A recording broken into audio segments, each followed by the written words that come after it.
Self respect, ఆత్మగౌరవం. ఇవాళ ఈ జియో పాలిటిక్స్ వీడియో మొత్తం ఈ పాయింట్ చుట్టూనే తిరుగుతుంది. డావోస్లో వరల్డ్ ఎకనామిక్ సమిట్ జరుగుతుంది.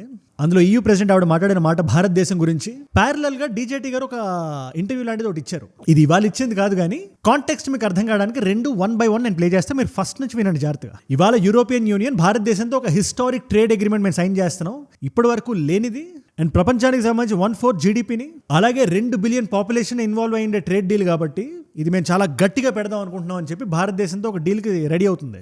ఇదే రోజు 26th January అంటే ఎల్లుండి. ప్యారల్గా USA-తో ఏదైతే ట్రేడ్ డీల్ సంతకం పెట్టాల్సిందో దాన్ని ఫ్రీజ్ చేశారు అదే EU పార్లమెంట్. అందుకని వాళ్ళ ప్రపంచం మొత్తం ఒక న్యూస్ మొత్తం మోగిపోతుంది. EU says no to America, yes to India అని. ఇది యూరోప్ ఎందుకు చేస్తుందంటే ఫస్ట్ ఆత్మగౌరవం. ఏ దేశానికైనా డబ్బు ఒక్కటే ఇంపార్టెంట్ కాదు అనే విషయం ట్రంప్ గారు తెలుసుకోవాలి. ఇవాళ డబ్బు నేను ఇసిరేస్తా, ఇష్టం వచ్చినట్టు తిట్టేస్తా, పరువు తీసేస్తా, నేను ఇచ్చిన డీల్ మీద సంతకం పెట్టారని నా బూటు కాల కింద ఉండాలని చెప్పి ఆయన చెప్పడానికి ప్రయత్నిస్తున్నారు. చాలా వరకు దేశాలకి దిక్కులేక వాళ్ళు ఒప్పుకుంటున్నారు. బట్ కొన్ని దేశాలు ఇన్ఫాక్ట్ ఇలాంటి కోలేషన్ ఇప్పుడు అట్లీస్ట్ ఇప్పుడైనా యూరోపియన్ యూనియన్ స్పైన్ చూపించింది. మీకు ఒక్క ఇమేజ్ నేను చూపిస్తే మీరు చూడండి.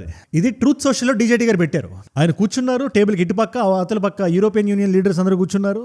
మధ్యలో ఒక మ్యాప్ ఉంది. ఆ మ్యాప్ ని మనం కొంచెం జూమ్ ఇన్ చేసి చూస్తే south, north, east, west, Greenland ఏది కాదు, మొత్తం అమెరికానే, ఇది మొత్తం మాదే అన్నట్టు ఒక మ్యాప్ పెట్టాడు. అక్కడ వెనుజువేలా ఉంది, అందులో గ్రీన్లాండ్ ఉంది, సదర్న్ అమెరికన్ కంట్రీస్ ఉన్నాయి. అంటే ఒక ఎగ్జాజరేటెడ్ మ్యాప్ ని ఒక లిమిట్ దాటి పెడితే ఎలా ఉంటుంది, అది కూడా ఆ లీడర్స్ ముందు.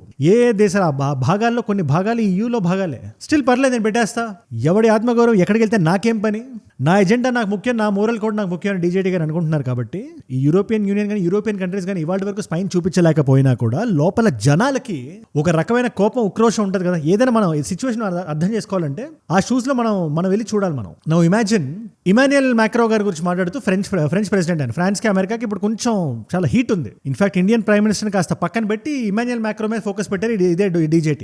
ఈ ఇమాన్యుయల్ మ్యాక్రో మీ వరల్డ్ పీస్ బోర్డ్ లో జాయిన్ అవ్వట్లేదు, దాని మీద మీ స్పందన ఏంటి DJT గారు అని అడిగితే ఆయన ఉంటాడు కొన్ని రోజులు కుర్చీ దిగేస్తాడు.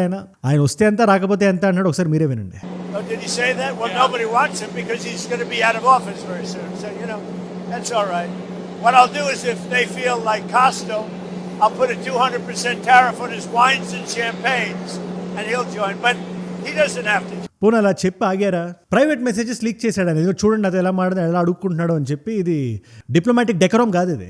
మరి ఆ జనాలకు ఆత్మాభిమానం ఉంటుంది కదా. ఇప్పుడు మన ప్రైమ్ మినిస్టర్నే ఏ భారతీయుడైనా ఎటువైపు లీన్ అవుతున్నా కూడా రైట్ లెఫ్ట్, మీ ప్రైమ్ మినిస్టర్ ఎక్కువ రోజులు ఉండడు, నేను చూసుకుంటా అంటే వేరే దేశపు లీడర్ వచ్చి మనం ఎలా ఫీల్ అవుతాం మనం. అలాగే వాళ్ళు ఫ్రెంచ్ ప్రజలు ఫీల్ అవుతున్నారు, యూరోపియన్ యూనియన్ అందందుకు యూరోపియన్ ప్రజలు ఫీల్ అయ్యారు. వాళ్ళు ఇవాళ నిక్కచ్చిగా మాట చెప్తున్నారు, మాకు డబ్బులు కొంచెం లూజ్ అయినా పర్వాలేదు కానీ ఇలాంటి వ్యక్తితో మనం ట్రేడ్ డీల్ సైన్ చేయొద్దు, దాన్ని ఫ్రీజ్ చేసి పాడేయండి. అమెరికా ఫ్రీజ్ చేయలేదు యూరోపియన్ డీల్ ని, యూరోప్ ఫ్రీజ్ చేసిన అమెరికన్ డీల్ ని. Continued and escalating threats, including tariff threats against Greenland and Denmark and their European allies. We have been left with no alternative but to suspend work on the 2 Turnbury legislative proposals until the US decides to re-engage on a path of cooperation. మీరు dynamics అర్థం చేసుకోండి. And అది జరుగుతున్నప్పుడే ఇవాళ Davos summit లో ఈ మాట అన్నారు, భారతదేశంతో ఒక హిస్టారిక్ డీల్ మేము సైన్ చేస్తున్నాం and India is the fastest growing economy. ఇలాంటి టైంలో మనం ముందు వెళ్ళకపోతే ఆ ఫస్ట్ మూవర్ అడ్వాంటేజ్ మనకు ఉండదని చెప్పి ఆవిడ అంటున్నారు. ఒకసారి మీరే వినండి. I will travel to India. There's still work to do, but we are on the cusp of a historic trade agreement. Indeed, some call it the mother of all deals. One that would create a market of 2 billion people, accounting for almost a quarter of global GDP. And crucially, that would provide a first mover advantage for Europe with one of the world's fastest growing and most dynamic continents. And the first mover advantage మాట కూడా నిజమే. ఇది geo politics లో కాదు, real life లో కూడా applicable అవుతుంది. నేను యూట్యూబ్ స్టార్ట్ చేసినప్పుడు ఫ్యాషన్ అనే డొమైన్ తెలుగులో ఎగ్జిస్ట్ అయ్యేది కాదు. ఆ టైంలో నేను ఫస్ట్ చేయడం వల్ల నాకు అడ్వాంటేజ్ వచ్చింది. అలాగే మనం కొంచెం పై స్థాయిలో చూస్తే ఇండియా లాంటి దేశంతో ఇంత పెద్ద డీల్ ఏదైతే ఉందో అది ఏ డీలో మనకు చెప్పట్లేదు, మండే చెప్తారంటున్నారు. ఆ డీల్ కానీ వీళ్ళు చేస్తే ఫస్ట్ వీళ్ళు చేశారు కాబట్టి వేరే దేశాల కన్నా ఈ దేశానికి ఎక్కువ బెనిఫిట్ ఉంటుంది, ఈ కోలేషన్, ఈ యూరోపియన్ యూనియన్ ఏదైతే ఉందో అని చెప్పి వాళ్ళ భావన. ఇది ఖచ్చితంగా డొనాల్డ్ ట్రంప్ గారు కాలు ఉంటుంది, నా దగ్గర పైసలు ఉన్నాయి కదా, పవర్ ఉంది కదా అనుకుని ఉంటాడు. కాకపోతే ఆత్మాభిమానాన్ని మీరు కొనలేరు డబ్బులు పెట్టి. అది యూరోపియన్ యూనియన్ ప్రూవ్ చేసింది, మనం ప్రూవ్ చేయాల్సిన టైం కూడా రాబోతుంది. ఎందుకంటే ఆయన గ్రీన్లాండ్ తో ఆగట్లేదు. DJT ఇండియన్ ఓషన్ లో ఉండే ఒక ఐలాండ్ మాకు కావాలని చెప్పి అంటున్నాడు. డియాగో గ్రాసియా అని చెప్పి మీరు మ్యాప్ లో ఈ పర్టికులర్ పాయింట్ లో ఉంది కదా, దాని గురించి మనం మాట్లాడాలి. క్లియర్ గా చెప్తాను, మీరు జాగ్రత్తగా వినండి. దానికన్నా ముందు ఇలాంటి వీడియోస్ నా సైడ్ మీకు రోజు ఒకటి వస్తుంది. మన ప్రపంచంలో జరిగే ఎటువంటి కాంప్లికేటెడ్ టాపిక్ నేనా మీ ఇంట్లో ఒక వ్యక్తి మీతో మాట్లాడుతున్నట్టు సింప్లిఫై చేసి ఒక 10-15 నిమిషాలు వీడియోలో చేసి మీ ముందు పెట్టేస్తా. డైలీ చూస్తున్న వాళ్ళు మీకు వీడియోస్ నచ్చుతున్నాయని నాకు చెప్పడానికి ఒకటే ఒక మాధ్యమం ఉంది, కింద కనబడే లైక్ బటన్ గుద్దండి. అలాగే వీడియోస్ కొత్తగా రీచ్ అవుతున్న వాళ్ళు ఉంటారు కదా, మీ అందరికీ ఒకటే మాట, ఈ నాలెడ్జ్ ఫిల్ మీ దాకా రావాలంటే కింద కనబడే సబ్స్క్రైబ్ బటన్ నొక్కి పెట్టేసుకోండి. సబ్స్క్రైబ్ చేశారుగా, డన్. మాట్లాడదాం డియాగో గ్రాసియా గురించి. ఎక్కడుంది ఆ లొకేషన్ ఏంటి అదంతా, దాని మీద డీజేటీ గారు కన్ను పడితే మన భారతదేశాన్ని ఫేస్ చేయాల్సిన పర్యవసానాలు ఏంటి ప్రతి ఒక్కటి మీకు చెప్తాను. కానీ అసలు ముందు ఈ ట్రంప్ గారు ఈ విధంగా మారడానికి, ఈ టైంలో ఇలా మారడానికి ఏంటి కారణం అని చెప్పి చాలా మంది అడుగుతున్నారు. ఫస్ట్ టైంలో అంత బాగున్నారు కదా భారతదేశానికి, వరల్డ్ నెట్ పాజిటివ్ జరిగింది కదా డీజేటీ గారు ఉన్నప్పుడు. ఇవాళ ఏమైంది అంటే దానికి సింపుల్ ఆన్సర్, మధ్యలో బైడెన్ గారు టెన్యూర్ జరిగింది అంతే.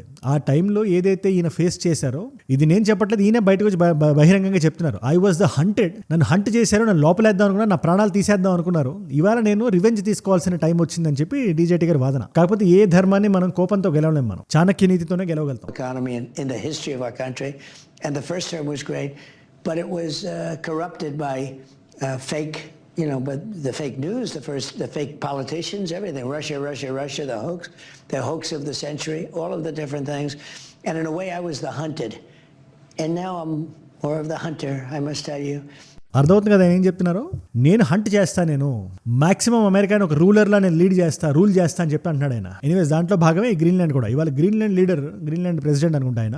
మనం రెడీగా ఉండాలి, ఏ టైంలోనే అమెరికా రావచ్చు, ఇన్వైట్ చేయొచ్చు మన దేశాన్ని. ఎందుకంటే మనం వెనిజువేలాలో ఏం జరిగింది చూసాం కదా, దాన్ని మళ్ళీ రిపీట్ అవ్వడానికి పెద్ద పని కూడా కాదు. ఇవాళ ఫ్రెంచ్ ఆర్మీ అక్కడ ఉంది, కానీ మనలో మన మాట.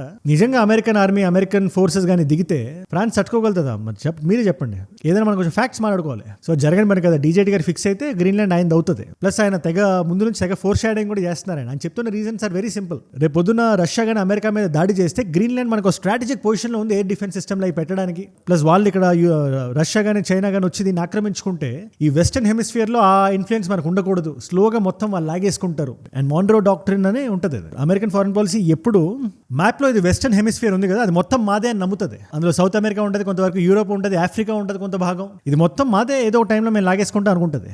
అందుకని ఆ లాజిక్ మనం చూసినా కూడా ఈ గ్రీన్లాండ్లో వాళ్ళు ఉండకూడదు కాబట్టి ఆ గ్రీన్లాండ్ మనమే ముందు లాగేసుకుందాం అని చెప్పి డీజేటీ గారు వాదన. కానీ గ్రీన్లాండ్ నేటోలోనే భాగం కదా, డెన్మార్క్ కింగ్డమ్ కిందకే వస్తుంది కదా. మరి అలాంటప్పుడు అమెరికా తీసుకుని దాన్ని రూల్ చేయడం కన్నా నేటోలోనే దాన్ని సేఫ్ గార్డ్ చేసుకోవచ్చు. ఆ ఆప్షన్ ఒకటి ఉంది, దాన్ని డీజేటీ గారు తీసుకోవట్లేదు అంతే. అండ్ ఇన్ఫాక్ట్ దాని తర్వాత ఆయన మాట అంటున్నారు, ఈ గ్రీన్లాండ్ తర్వాత నాకు కన్ను పడేది డియాగో గ్రాసియా మీదే అని. డైరెక్ట్గా బహిరంగంగా చెప్పలేదు, కానీ ఆయన వేస్తున్న ట్వీట్స్ కానీ, ట్రూత్ సోషల్ పోస్ట్లో కానీ, ఆయన వ్యక్తం చేస్తున్న కోపం కానీ మనకు అది అర్థమయ్యేలా చేస్తుంది. మీరు ఈ పోస్ట్ చూడండి ఒకసారి ట్రూత్ సోషల్లో, దీని గురించి మీకు ఎక్స్ప్లెయిన్ చేయాలంటే ఇది లొకేషన్. మీరు ఒకసారి మ్యాప్లో లొకేషన్ చూడండి, డియాగో గ్రాసియా ఇక్కడ ఉంటుంది. మీ కింద ఇండియా, శ్రీలంక బాగా కిందకు వచ్చి మారిషియస్ దగ్గరికి వస్తే అక్కడ ఒక చిన్న ఐలాండ్ అది. కాకపోతే ఈ ఐలాండ్ ఇక్కడ ఎందుకు ఇంపార్టెంట్ అంటే, ఇండియన్ ఓషన్లో యూఎస్ డామినెన్స్ చూపించాలంటే ఈ పర్టికులర్ ఐలాండ్ తన చేతిలో ఉంటే ఎప్పుడైనా బెటర్. B-2 బాంబర్లు పెట్టుకోవచ్చు, మిజైల్ పెట్టుకోవచ్చు, అండ్ ఆల్సో మిలిటరీ బేస్లు ఆల్రెడీ ఉన్నాయి. ఇలాంటి టైంలో ఇది మారిషియస్ కిందకే వచ్చినా యూకే దీన్ని కంప్లీట్గా ఆక్రమించేసుకొని ఇల్లీగల్గా ఉండింది. ఇండియా మీడియేట్ చేసి యూకేతో మాట్లాడి ఈ మారిషియస్కి ఇప్పిస్తుంటే దానికి కోపాన్ని వ్యక్తం చేశారు డీజేటీ. మీకు ఏ లివరేజ్ ఉందని వదులుకుంటున్నారు మీరు మారిషియస్కి ఇవ్వాల్సిన అవసరం ఏంటి? అసలు దీంట్లో అసలు బ్రెయినే లేకుండా మీరు ఎలా ఆలోచించారు మీరు అని అడుగుతున్నారు ఆయన. డైరెక్ట్గా పోస్ట్ చదువుతున్నాను నేను. The UK giving away extremely important land is an act of great stupidity. National security reasons కి భంగం కలిగి. ఎవరు నేషనల్ సెక్యూరిటీ రీజన్స్? ఇది అమెరికా ల్యాండా, అది యూకే ల్యాండా? I mean the audacity. మీరు చూడండి ఒకసారి, ప్రపంచం మొత్తం మాదే అని ఫిక్స్ అయిపోయి, నా దగ్గర డబ్బులు ఉన్నాయి కాబట్టి ఆ భూమి నాదే, నేను ఇలా ఫిక్స్ అయితే నా అమెరికాకి అది బెనిఫిట్ అనుకుంటే ఆ భూమి నాదే అని చెప్తున్నాడు ఆయన. అందులో ఇవాళ ఇది ఇండియన్ ఓషన్లో ఉంది కాబట్టి మనం చాలా జాగ్రత్తగా చూసుకోవాల్సిన టైం ఇది. రేపు పొద్దున్న భారతదేశానికి చైనాకి ఏదైనా జరిగినా, భారతదేశానికి పాకిస్తాన్కి ఏదైనా జరిగినా, పాకిస్తాన్కి అమెరికా సపోర్ట్ చేద్దాం అనుకుంటే ఈ Diego Gracia is a very important asset అమెరికాకి, భారతదేశానికి భంగం కలిగించేలా. అందుకని మనం దాన్ని అలా ఈజీగా వదులుకోకూడదు. ప్లస్ ఇది పేరుకి మారిషియస్ అయినా ఇండియాకి మారిషియస్కి చాలా మంచి సత్సంబంధాలు ఉన్నాయి. ఇన్ఫాక్ట్ ఈ షాగోస్ మెరీన్ ఏరియా ఏదైతే ఉందో, ఈ లొకేషన్ షాగోస్ మెరీన్ ఏరియా అంటారు, దీన్ని మేము డెవలప్ చేస్తాం, ఇంకొన్ని బిలియన్స్ ఆఫ్ డాలర్స్ పెట్టని చెప్పి భారతదేశం ప్రామిస్ కూడా చేసింది మారిషియస్కి. ఇలాంటి టైంలో ఈ భూభాగాన్ని అమెరికా కానీ తీసేసుకుంటే అది భారతదేశానికి మంచి పేరు కాదు. అది that's how will get affected. Again ఇది మన ఆత్మగౌరవానికి సంబంధించిన మ్యాటర్ ఇది. అలాగే మనలాగే యూరోప్ కూడా ఫీల్ అయ్యి ఒక రైట్ డెసిషన్ తీసుకొని India is indispensable for Europe. చాలా పెద్ద స్టేట్మెంట్ ఇది, ఇండియా ఈజ్ ఇండిస్పెన్సిబుల్. ఏంటి ఇండిస్పెన్సిబుల్? ఇది ఎన్డీటీవీలో వచ్చిన ఆర్టికల్ ఇది. ఏంటి ఇండిస్పెన్సిబుల్ మీనింగ్ ఏంది అంటే, అది మాకు చాలా అవసరం, అత్యవసరం అని. అది లేకుండా మేము ఉండలేమనే మీనింగ్ వచ్చినట్టు వాళ్ళు రాశారు వాళ్ళు. ఇన్ఫాక్ట్ ఇండియా ఇస్ నెసెసరీ అనే వర్డ్ రాయొచ్చు. India is necessary is a basic word, కానీ ఇండిస్పెన్సిబుల్ అనేది very very very very very strong word. In fact European union foreign minister ఆవిడ కూడా ఇదే వరల్డ్ ఎకనామిక్ ఫోరంలో నిలబడి ఆవిడ మాట్లాడుతున్న మాటలు ఒకసారి మీరే వినండి. This is a pivotal moment for our bilateral relationship with renewed political momentum and clear sense of purpose. The EU and India are moving closer together at the time when the rules-based international order is under unprecedented pressure through wars, coercion and economic fragmentation. Two major democracies cannot afford to hesitate. We must become more ambitious partners. ఈవిడ క్లియర్గా ఒక మాట అన్నారు, ఏదైతే international law break అవుతుందో దానికి European union and Bharat కలిపి fight చేయాలి అని. అగైన్ ఇప్పుడు దాకా జరిగిన ఇష్యూస్ అని, అది వెనిజువెలా కానీ, గ్రీన్లాండ్ కానీ, ఏదైతే డీజేటీ గారు చెప్తున్న స్టేట్మెంట్స్ కానీ, ఫ్రాన్స్కి యూఎస్కి మధ్య జరుగుతున్న వివాదం కానీ, ఎవ్రీథింగ్ ఇండియా చాలా దూరంగా ఉంది, కొంచెం ఒక స్పెక్టేటర్లో అబ్జర్వ్ చేస్తుంది. కారణం మన సమస్యలు మనకు ఉన్నాయి, మనం చేయాల్సిన ట్రేడ్ డీల్ మనకు ఉంది అమెరికాతో. ఇవాళ యూరోపియన్ యూనియన్ మన దగ్గరికి వచ్చి మనందరం సైన్ చేస్తున్నాం కాబట్టి let us all stand up together అని భారతదేశానికి అంటుంది. కానీ ఇదే యూరోపియన్ యూనియన్ ఇవాళ వరకు స్టాండ్ తీసుకోవాలి. For the very first time they are doing it. ఎందుకు? వాళ్ళ గ్రీన్లాండ్ సమస్యలో పడింది కాబట్టి. మనం ఇలాంటి టైంలో వాళ్ళు చెప్తున్న ఈ ఇండైరెక్ట్ హింట్ ఏదైతే ఉందో దాన్ని మనం తీసుకోవాలా, మనం కూడా ఫైట్ చేయాలా, లేదా మన పని ఏదో మనం చూసుకుంటే బెటర్ అని అనుకోవాలా? మీరే నాకు కింద కామెంట్స్ రాసి చెప్పండి. అండ్ యూరోప్ అనేది ఇవాళ చాలా పెద్ద మార్కెట్ అది, అండ్ వాళ్ళకి చాలా ఆత్మాభిమానం కూడా ఎక్కువ. వాళ్ళ ఊర్లు, వాళ్ళ సిటీస్, వాళ్ళ కంట్రీస్ మీరు చూస్తే వాళ్ళ క్లీన్లీనెస్ చూసి, వాళ్ళు ఎలా అయితే వాళ్ళ ఆర్కియలాజికల్ పాస్ట్ని వాళ్ళు ఎట్లా ప్రిజర్వ్ చేసుకొని పెట్టుకుంటారో మీరు చూస్తే వాళ్ళకి చాలా ఆత్మగౌరవం ఉండే బ్యాచ్ అది. వాళ్ళ దగ్గరికి వెళ్ళి తొక్కేస్తా, నలిపేస్తా అంటే వాళ్ళు అలాగే చూస్తూరుకునే బ్యాచ్ కాదు. డబ్బులు పోతే పోయినా నేను మీతో డీల్ సైన్ చేయను అంటారు. ఇవాళ అదే ట్రీట్మెంట్ డీజేటీ గారికి వచ్చింది. అండ్ ఆల్సో ట్రంప్ గారు కూడా కొంచెం తక్కువ మనిషి కాదు. ఆల్రెడీ వీళ్ళు వదిలేసి వెళ్ళిపోతున్నారు కాబట్టి ఎక్కడైతే ఆయనకి లాస్ వస్తుందని ఆయన కానీ ఫీల్ అయితే ఈ ఫోమో ఆయనకి తగిలి ఆయనే వచ్చి ట్రేడ్ డీల్ ఒకటి సైన్ చేస్తాను నేను ఇండియాతో అని చెప్పి కూడా ఆయన అనొచ్చు. ఈగో హట్ అవ్వకుండా, పావు చావకుండా కర్ర విరక్కుండా అంటారు కదా, అలా ఏదో ఒకటి I will not be surprised ఇంకో 3-4 monthsలో ఆయన వచ్చి భారతదేశంతో డీల్ ఒకటి సైన్ చేసేసి లేదు మామ అనిపించేసుకొని మాకు కూడా ఈ ఫస్ట్ మూవర్ అడ్వాంటేజ్ ఉందని చెప్పించేసుకోవచ్చు. చూద్దాం, మనకి సమయం సమాధానం చెప్తుంది దానికి. బట్ మన దేశంలో ఏం జరుగుతుంది మనం చూస్తే ఇదే ఆత్మాభిమానం కాంటెక్స్ట్ మనం చూసుకొని మనకి T20 వరల్డ్ కప్ ఒకటి జరుగుతుంది, మనందరికీ తెలుసు కదా. అది దీంట్లో గట్టిగా 20 దేశాలు ఉన్నాయి. రెగ్యులర్గా ఆడే దేశాలతో పాటు అమెరికా, UAE లాంటి దేశాలు కూడా ఆడుతూ, బంగ్లాదేశ్, పాకిస్తాన్ లాంటి దేశాలు కూడా ఉన్నాయి. ఉండకూడదు బట్ ఉన్నాయి. ఒక స్పోర్ట్స్ డెకరం మనం మెయింటైన్ చేస్తున్నాం. అది నాకు పర్సనల్గా it's not my favourite thing, but it's okay. Pakistan వస్తుంది ఆడుతుంది, బంగ్లాదేశ్ వస్తుంది ఆడుతుంది అని మనం అనుకున్నాం. ఇన్ఫాక్ట్ మొన్న కూడా ఐ థింక్ షారుఖ్ ఖాన్ గారు IPL టీమ్ ముస్తఫిజుర్ రెహమాన్ అని చెప్పి ఒక బంగ్లాదేశ్ ప్లేయర్కి 9 కోట్లు ఇచ్చి తీసుకుంటే దాన్ని కూడా హోల్డ్ చేయించింది మన ICC. And it's fair. Bangladesh మన మీద ఇన్ని నిందలు వేస్తుంటే ఒక పక్క దేశంలో ఉండి మన మీద ఎలా బురద జల్లుదని చూస్తుంటే వాళ్ళ ప్లేయర్స్ మనం ఎందుకు డబ్బులు ఇచ్చుకోవాలని చెప్పి మన వాదన. దట్స్ ఓకే, అది కంట్రీస్ చాయిస్. అది కానీ ఒక ఇంటర్నేషనల్ మ్యాచ్ జరుగుతున్నప్పుడు ఎటువంటి ఎవిడెన్స్ లేకుండా ఈ దేశంలో ఆడితే మాకు సేఫ్ కాదు, ఈ దేశంలో ఆడితే అలాగే సేఫ్ కాదని చెప్పి బంగ్లాదేశ్ ICC మీద అభాండాలు వేస్తుంది. ఇన్ఫాక్ట్ అది ఆగిపోవడం పక్కన పెట్టండి, మేము ఈ దేశంలోకి రావు, మేము ఆడ మేము బాయ్కాట్ చేస్తాం అని డిక్లేర్ చేసింది.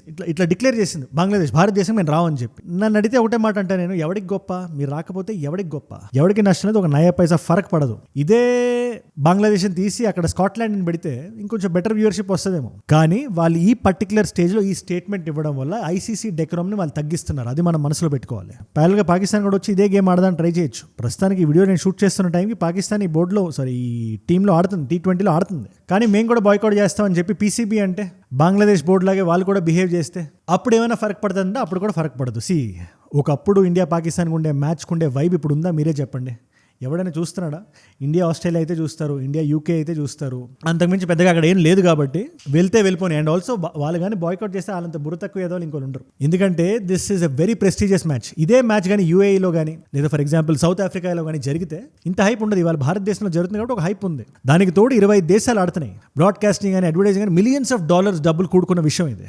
ఇలాంటి దాన్ని నేను బాయ్కాట్ చేస్తాను, బాయ్కాట్ చేయి. పాకిస్తాన్ ఇంకా ఈ డెసిషన్ తీసుకోలేదు. మరి బంగ్లాదేశ్ బ్రెయిన్లెస్గా పాకిస్తాన్ ఉంటారని మీరు అనుకుంటున్నారా? ఎందుకంటే వాళ్ళు ఏదైనా బాయ్కాట్ చేస్తే ఏషియా కప్ బాయ్కాట్ చేస్తారు వాళ్ళు. ఎందుకంటే వాళ్ళకి అక్కడ ఎక్కువ కొంచెం లెవరేజ్ ఉంటుంది, తక్కువ టీమ్స్ ఆడతాయి. పాకిస్తాన్ లాంటి వెళ్ళిపోతే మళ్ళీ కొంచెం అటు ఇటు అవుతుంది కాబట్టి వాళ్ళు అక్కడ మాట్లాడొచ్చు. ఇక్కడ వెళ్ళిపోతే ఇంకో టీంతో రీప్లేస్ చేస్తే ICC ఇస్ ఆల్రెడీ రీప్లేసింగ్. అది నా పాయింట్. ఇన్ఫాక్ట్ ఇదంతా కాదని మళ్ళీ డబుల్ స్టాండర్డ్స్ ICC. ఎవడు డబుల్ స్టాండర్డ్స్? మీ దేశంలో ఉండే మైనారిటీస్ మీద మీరు టార్గెటెడ్ చేసిన అఘాయిత్యాలు మేము చూడలేదా? అందరూ చూశారు కదా, ప్రపంచం మొత్తం చూసింది కదా. ఎవరిది డబుల్ స్టాండర్డ్ ఇక్కడ? తప్పు మీరు చేసి వేలు మాకు చూపిస్తానంటారు అంతే. ఎనీవేస్ చూద్దాం ఎలా అన్ఫోల్డ్ అవుతుందో చూద్దాం. పాకిస్తాన్ కూడా వెళ్ళిపోతుందా లేదా Pakistan will be inside or whatever is going to happen, will have to wait and see. But ఏదైనా ఇక్కడ ఆత్మగౌరవానికి సంబంధించిన మ్యాటర్ ఇది. మనం కూడా వెళ్ళి వాళ్ళు వద్దన్నారు, వాళ్ళు బాయ్కాట్ చేస్తానంటే మనం వెళ్ళి ఒక అఫీషియల్ స్టేట్మెంట్ రిలీజ్ చేసి మీరు లేదు మీరు రండి అనడం కన్నా మేము రీప్లేస్ చేయడానికి రెడీగా ఉన్నాం అని మన వాళ్ళు కూడా స్టేట్మెంట్ ఇచ్చారు. It's all about self respect in geo politics. ఇవాళ మల్టిపుల్ చాయిస్ క్వశ్చన్ మీకు, డెన్మార్క్ నుంచి హోమ్ రూల్ కింద మేము రూల్ చేస్తామని చెప్పి గ్రీన్లాండ్ చేంజ్ అయిన ఇయర్ ఏది? అది ఒక ల్యాండ్ మార్క్ ఇయర్ గ్రీన్లాండ్కి సంబంధించి. ఇవాళ ఆ గ్రీన్లాండ్ సోవరెంటీనే డీజేటీ గారు ఛాలెంజ్ చేస్తున్నారు. ఎనీవేస్ వాళ్ళు డెన్మార్క్ నుంచి సెల్ఫ్ గవర్నెన్స్ కి షిఫ్ట్ అయిన ఆ ఇయర్ ఏది? Option A is 1965, option B is 1972, option C is 1979, option D is 1985. మీకు సమాధానం తెలిసే కింద రాయండి. తెలుసుకుందాం అనుకుంటే ఇన్స్టాగ్రామ్కి వచ్చేసేయండి. అక్కడ అజయ్ ఫ్రమ్ ఏజుడ్ అని ఉంటుంది. అజయ్ ఫ్రమ్ అని రాస్తే it's verified profile, tick mark ఉంటుంది, వచ్చేస్తుంది. డెఫినెట్గా రండి. ఇది ఇలాంటి టాపిక్స్ నాకు ఏదైనా ఇవ్వాలన్నా కూడా Instagram is a great place. అక్కడికి వచ్చి మీరు చెప్తున్న టాపిక్స్ నేను వీడియోస్ కింద చేస్తున్నాను. Let us all be a tight knit community and aged global unfiltered అని వీ హ్యావ్ 2 other ఛానల్స్. మీ నాన్ తెలుగు ఫ్రెండ్స్కి నా కైండ్ ఆఫ్ వీడియోస్ మీరు షేర్ చేయాలన్నా, fitness, fashion, grooming, life style kind of content మీరు మళ్ళీ చూడాలన్నా ఈ 2 ఛానల్స్ని సబ్స్క్రైబ్ చేసి పెట్టేసుకోండి. అండ్ మీరు ఇక్కడ దాకా ఈ వీడియోలో వచ్చారంటే ఈ వీడియోస్ మిమ్మల్ని ఆకట్టుకుంటున్నాయి, ఒక వాల్యూ పొందుతున్నారు. Thank you so much for that. మీరు ఇస్తున్న వాచ్ టైం, మీ టెన్షన్ ఉంది కదా, ప్రాణం పెట్టి నన్ను పని చేయడానికి, రోజు నిర్భయంగా నిర్మోహమాటంగా మాట్లాడడానికి నన్ను ప్రేరేపిస్తుంది, ప్రోత్సహిస్తుంది. దానికి మీరే నా ప్రేరణ, యో మై ఇన్స్పిరేషన్. ఇన్ఫాక్ట్ మీరు ఇలా డైలీ చూడడం వల్ల ఎంతమంది కొత్త వాళ్ళకి రీచ్ అవుతుందో తెలుసా? డైలీ చూస్తున్న వాళ్ళంతా ఫస్ట్ కింద కనబడే లైక్ బటన్ గుద్ది పెట్టేసుకోండి. కొత్త వాళ్ళకి నేను చెప్తున్నాను, ఇక్కడ దాకా మీరు వచ్చారంటే డైలీ నా వీడియోస్ ఖచ్చితంగా మీరు చూస్తారు. సో ఈ నాలెడ్జ్ ఫీల్ మీ దాకా డైలీ వచ్చి మీరు కాలేజీల నుంచి, ఆఫీస్ నుంచి వెనక్కి వచ్చి పడుకునే ముందు 15 నిమిషాలు నాతో కేటాయిద్దాం అనుకుంటే కింద కనబడే సబ్స్క్రైబ్ బటన్ నొక్కి పెట్టేసుకోండి. సబ్స్క్రైబ్ చేశారుగా? డన్. మీకోసం 2 కాంప్లిమెంటరీ వీడియోస్ పెడుతున్నా. ఈ వీడియో రీసెంట్గా కేరళలో జరిగిన దట్ ఇన్సిడెంట్, దీపక్ అనే వ్యక్తికి సంబంధించిన ఇన్సిడెంట్ గురించి మీరు చదివే ఉంటారు. బస్సులో వెళ్ళాడైనా, ఇవాళ ప్రాణాలతో లేడు. ఏం జరిగింది, ఎలా జరిగింది అంటే ఆ వీడియో ఇక్కడ ఉంది. లేదు ఇదే జియో పొలిటికల్ జోన్లో నేను ఉందాం అనుకుంటున్నాను, అసలు ఏం నడుస్తుంది Denmark, what ever is going on, ఈ గ్రీన్లాండ్కి సంబంధించి, ఎమాన్యుయల్ మ్యాక్రాకి సంబంధించి ఆ వీడియో ఇక్కడ ఉంది క్రిస్టల్ క్లియర్ ఎక్స్ప్లెనేషన్తో. మీకు ఏ వీడియో ఇంట్రెస్ట్ ఉంటే ఆ వీడియోని చూడండి. నేను మళ్ళీ మిమ్మల్ని రేపు కలుస్తా. మనందరం కలిసి పెరగాలి, కలిసి ఎదగాలి. Let us all grow together. Let us all rise together. Rise above ignorance. Rise above arrogance. Rise above hate. ఏజుడ్ అంటే మనం. జై హింద్, జై భారత్, జై ఆంజనేయ. ఓం నమః శివాయ.